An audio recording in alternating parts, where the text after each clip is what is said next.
তিন অঙ্কের সংখ্যা সাপোজ ধরলাম এখানে 123, ঠিক আছে 123। তো 123 আমাদের বের করতে দিয়েছে বর্গ।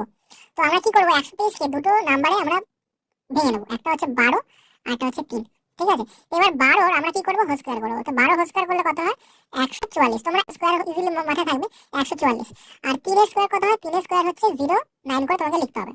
এবার তুমি কি করবে, 12 ইন্টু 3 এটাকে গুণ করাবে। তো 3 বারং 36, 36কে আবার 2 দিয়ে গুণ করবে, ঠিক আছে। 3 বারং 36, 36কে 2 দিয়ে, 36 2 দিয়ে গুণ করতে হলে আসবে 72। এই 72টা তোমরা ঠিক এখানে মাঝে রেখে দেবে, ঠিক আছে, যেরকম তোমরা ওখানে লিখে দেবে।